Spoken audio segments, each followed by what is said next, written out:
Et alors là, vous n'allez pas être déçus. C'est Pierre-Emmanuel Barré. Bravo. Allez, avant le live de minuit, Pierre-Emmanuel Barré. Attendez tous, j'ai une devinette. Comment il s'appelle le super-héros qui a des clitoris qui lui sortent des poings? Vulvérine. Paf. Rien de tel qu'une bonne blague de chatte pour commencer la journée. Et puisqu'on parle de vagin, parlons sans qui coule, Nagui. C'est la guerre. Wouh, on va bombarder Daesh. Moi j'adore la guerre, j'ai l'impression d'être en vacances, c'est comme le bal du 14 juillet, sauf que t'as des soldats à la place des pompiers, des grenades à la place des pétards et des civils à la place des chipolatas. Alors heureusement, pour épargner les civils, nous on a trouvé la solution. On a attendu 4 ans que l'armée syrienne et les djihadistes aient tué tout le monde, et après hop, tapis de bombe, comme ça, pas de victimes collatérales, malin. D'ailleurs on sait même pas vraiment ce qu'on va bombarder, il n'y a plus rien. À côté de la Syrie, Mad Max on dirait un documentaire sur le château de Versailles. Au dernier recensement, il restait Bachar el-Assad et 3 moutons. Entre les gens qui fuient le pays et ceux qui se font tuer dans les combats, bientôt quand Bachar voudra tuer un Syrien, il sera obligé de se suicider. Bon, il doit rester quelques civils, par-ci par-là, bien entendu, mais ils ont plus de jambes, ils ont plus de bras. Là, les Syriens, ils sont tout cassés, on dirait des Roumains.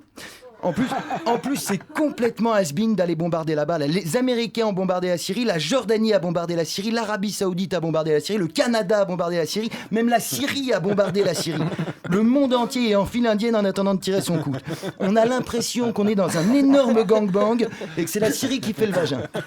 Et puis là, avec ce que les mecs lui ont mis avant, on touche plus les bords. Ah bah passer après les Américains dans un bombardement, c'est comme passer après un Sénégalais dans une partouze. C'est plus un pays, c'est un trou. D'ailleurs, il va falloir arrêter de bombarder parce que si on continue à creuser, on va finir par traverser la terre et de l'autre côté, il y a Tahiti. Là, t'imagines, t'es tranquille sur une plage de Papeete en train de bonzer et paf, un trou qui s'ouvre dans le sol et tu vas sortir des djihadistes. Mais si ça se trouve, c'est ça le plan à long terme de l'État islamique, attendre que la Syrie soit assez profonde pour aller niquer des vainés. Et je peux vous dire que ça va être moins funky de se branler devant les pubs Tahiti douche si c'est un gros moudjahidine barbu qui se frotte les tétons sous la cascade. Et puis, essayer de détruire Daesh, c'est une bonne idée, mais c'est risqué. On peut se l'avouer, ces derniers temps, on n'est pas les plus forts en matière de guerre. La guerre franco-prussienne, on s'est fait niquer. 14-18, on s'est fait niquer. En 39-45, on s'est fait niquer. En Indochine, on s'est fait niquer. En Algérie, on s'est fait niquer. Et en Centrafrique, le seul truc que nos soldats ont réussi à faire, c'est capturer des gosses pour se faire sucer contre des chips. Non, c'est pas une armée qu'on a, c'est une classe de SECPA. On est tellement minables, c'est incroyable, on dirait que nos militaires, ils sont formés au même endroit que nos joueurs de tennis, quoi. Tu les as vus, les mecs du plan Vichy Pirate à Paris? Mais ils sont en tenue de camouflage, quoi, putain. Si tu veux passer inaperçu sur un trottoir à Paris, déguise-toi en merde de chien. Non. Et puis, alors, je veux pas plomber l'ambiance, mais le chef des armées, c'est François Hollande. S'il fait la guerre à Daesh comme il a fait la guerre au monde de la finance, les djihadistes, ils peuvent se balader en slip dans la rue, ils risquent rien.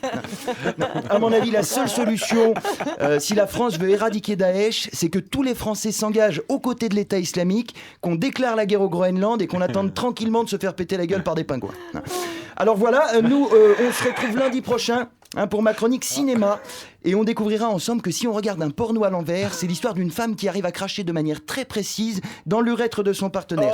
Merci de m'avoir écouté. La bande originale, lundi, sur France Inter.